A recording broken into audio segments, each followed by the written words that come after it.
Organisasi SCP bergantung pada bersembunyi dari mata publik dan jauh dari persepsi publik untuk menyelesaikan pekerjaan vital mereka. Jika publik mengetahui tentang organisasi dan mimpi buruk yang dihabiskannya setiap hari untuk melindungi kita, itu akan menjadi kekacauan total di seluruh dunia. Mereka akan sangat sibuk mencoba untuk menarik perhatian dari warga sipil, politisi, dan wartawan, menangkis setiap orang random dengan smartphone yang ingin merekam Instagram Story SCP-096 dan membahayakan hidupnya, sehingga mereka tidak akan punya waktu untuk menahan semua anomali pengakhir dunia di luar sana. Jadi mereka beroperasi sepenuhnya di bawah radar. Tapi tidak selalu seperti ini. Ada saat ketika dunia pada umumnya tahu tentang organisasi SCP dan para peneliti harus mencari cara untuk keluar dari sorotan untuk selamanya. Seperti semua hal lain tentang organisasi SCP, itu tidak mudah. Jalan menuju selubung kerahasiaan organisasi saat ini diaspal dengan percobaan, sihir eksperimental, dan seorang wanita tangguh yang dikenal dengan alias Elizabeth Crocker. Ini adalah kisah SCP-001. Bagian depan juga dikenal sebagai proposal Pigment Blank. Semuanya dimulai pada tahun 1964 ketika beberapa pemerintahan nasional menemukan bahwa organisasi pengawasan komando bekerja baik untuk dan melawan semua negara yang terlibat dalam Perang Dingin. Kanada, Uni Soviet, Israel, dan Lebanon, dan Mesir semuanya menarik dukungan untuk organisasi tersebut. Yang paling bencana adalah penarikan dukungan dari pemerintah Amerika Serikat diperintahkan oleh Lyndon B. Johnson setelah tim keamanan nasionalnya menemukan bahwa organisasi telah terlibat dalam krisis rudal Kuba. Pada saat yang sama, ketika hubungan organisasi dengan kekuatan global ini runtuh, organisasi menjadi salah satu musuh paling kuat yang pernah ada.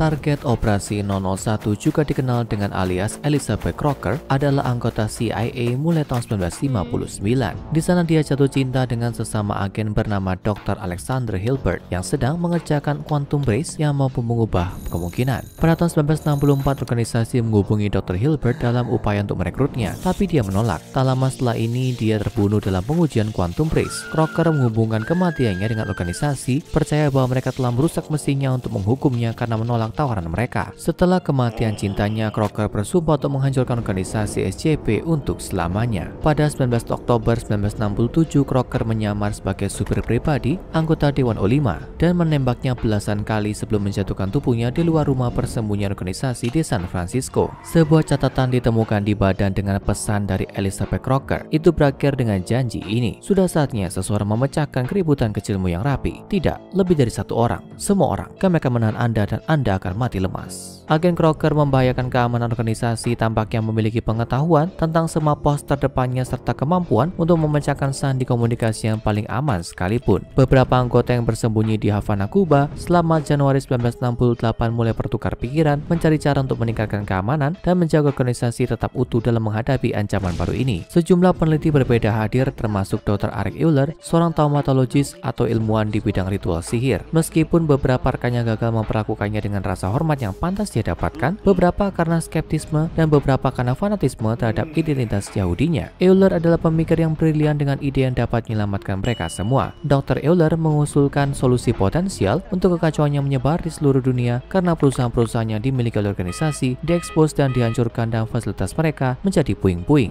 Dr. Euler menyarankan bahwa mungkin untuk menempatkan semacam ilusi atau bisnis yang bertindak sebagai bagian depan untuk organisasi mencegah mereka ditemukan oleh orang luar. K.D. O'Donnell menjawab bahwa itu tidak akan cukup, bahwa mereka perlu menemukan cara untuk membuat dunia melupakan organisasi sama sekali. Setidaknya untuk sementara waktu, Dr. Euler bingung mendatangi lokasi 43 untuk melihat apakah mereka memiliki ahli taumatologi di fasilitas mereka. Sebenarnya ada satu, Dr. Okori, Dr. Edwin Falkirk, dan Kepala Keamanan dan Penahanan Martin Strauss dikirim untuk memberitahu dia tentang situasi yang dihadapi. Selama percakapan mereka, Okori melaporkan perubahan alami yang terjadi di sekitar tempat kerjanya. Informasi yang dia bagikan langsung menarik perhatian Strauss. Setelah berpikir sejenak, Strauss tahu persis apa artinya dan siapa yang berada di baliknya. Itu adalah tanda dari seseorang yang akan terbukti sangat membantu dan seorang pria misterius bernama Tilo Swiss. Tilo Swiss juga dikenal sebagai target operasi 382 serta daftar panjang alias. Adalah seorang cryptomancer yang sangat terampil yang telah menggunakan kendalinya atas anomali untuk membuat dirinya secara fungsional abadi. Dia melakukan suatu bentuk sihir menggunakan bahasa dan sebelumnya diasosiasikan dengan organisasi yang dikenal sebagai Giftschreiber atau penulis racun. Sejak penemuannya, Swiss telah menghabiskan puluhan tahun terlibat dalam semacam permainan kucing dan tikus dengan direktur lokasi 43, Dr. V.L. Scout. Sekarang Dr. Scout yang sama telah menanamkan referensi ke Swiss di benak Dr. Okori untuk menyarankan agar organisasi menghubungi pria yang sulit dipahami itu untuk meminta bantuan. Dengan berjalannya rencana baru ini, Dr. Okori mencoba menghubungi Swiss Swiss pada bulan Maret 1968. Dia bertemu pria itu di sebuah bangunan yang ditinggalkan di distrik Harbourfront, Toronto. Di sana dia menemukan Swiss yang mengaku menunggunya. Dia menggoda Okori tentang sorotan yang tidak diinginkannya diterima organisasi serta bahaya yang ditimbulkan oleh Elizabeth Crocker.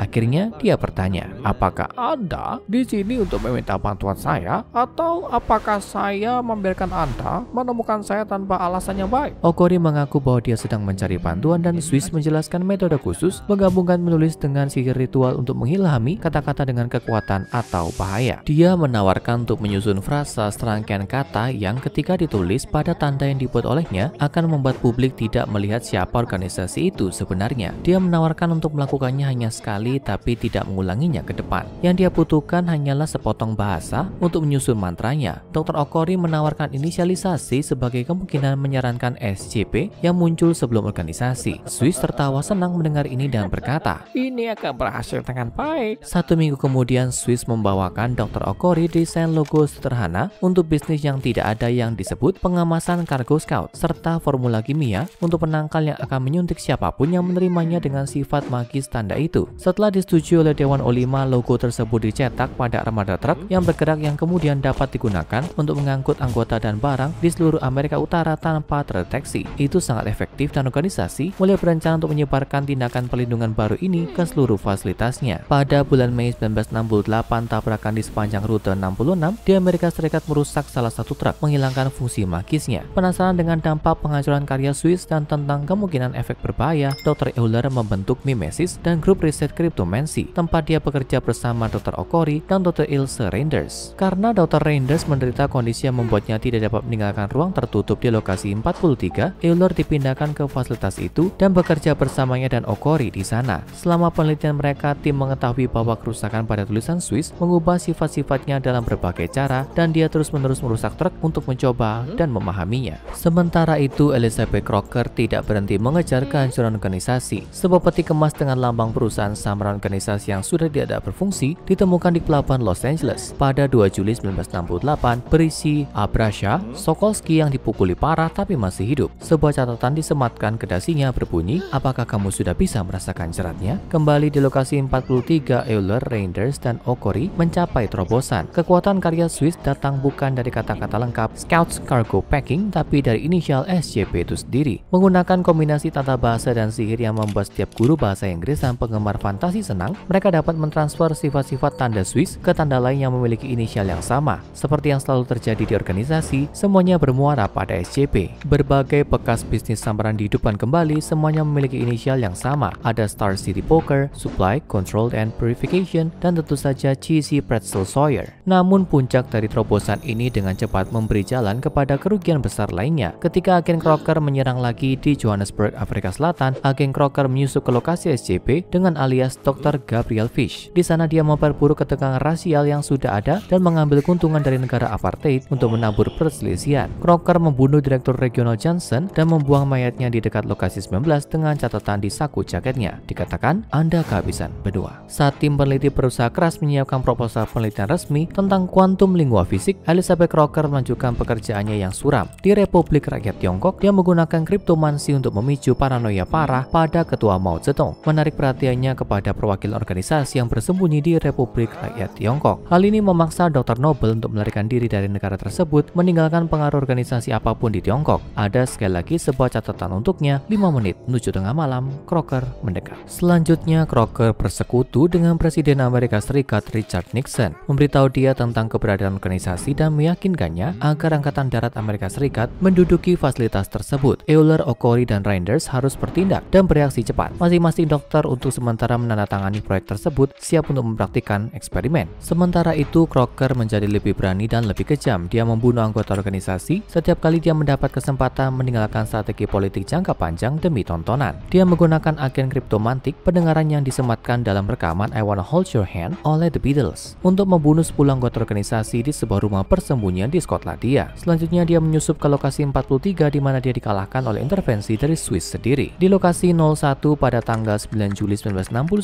Dr. Euler dan Dr. Okori sekarang menempatkan ciptaan mereka yang disebut bagian depan. Dalam 2 minggu efeknya telah menyebar ke seluruh dunia, menyelubungi setiap bagian depan organisasi dalam efek anomalinya. Pada bulan Juni 1970, organisasi dapat keluar dari persembunyian ketakutan, panik, dan melanjutkan persembunyian biasa. Mereka bekerja secara aktif di dunia lagi, membangun lokasi baru setiap saat. Pada bulan Agustus 1971, salah satu truk organisasi tidak dapat menyeberang di luar tembok Berlin karena para penjaga yang ditempatkan di sana hanya membaca alfabet Sirilik. Dr. Euler mengajukan solusi berupa seniman asal New York yang karyanya memiliki sifat yang mirip dengan tulisan Swiss. Seniman ini adalah seorang pria bernama Andy Warhol dan organisasi menugaskannya untuk membuat versi bagian depan berbasis citra yang kompatibel dengan semua bahasa yang dikenal, memungkinkan efek meluas ke wilayah yang menggunakan huruf berbeda. Pada akhir 1970-an, Crocker muncul kembali dan lolos dari tahanan. Dan tak lama setelah Dr. Okori ditemukan terbunuh di rumahnya, dia tetap aktif sampai tahun 80-an, menyelaraskan dirinya dengan pemerintahan Reagan dalam upaya yang tidak efektif untuk membuatnya melancarkan serangan terhadap organisasi. Saat ini diyakini bahwa dia sudah mati karena dia sekarang akan berusia lebih dari 100 tahun. Namun jika Swift adalah indikasi, ada alat di luar sana yang memungkinkan dia untuk memperpanjang hidupnya jauh melampaui apa yang alami. Hingga hari ini, karya tim peneliti asli tetap hidup, bahkan ketika para ilmuwan di baliknya telah meninggal. Ini sangat efektif. Dengan satu pengecualian, paparan berulang terhadap aktivitas anomali membuat seseorang kebal terhadap efek bagian depan. Namun jika tidak, organisasi tetap aman, tertahan, dan terlindungi. Surat terakhir dari Thilo Swiss ditemukan di antara efek Dr. Euler setelah kematiannya pada tahun 2013,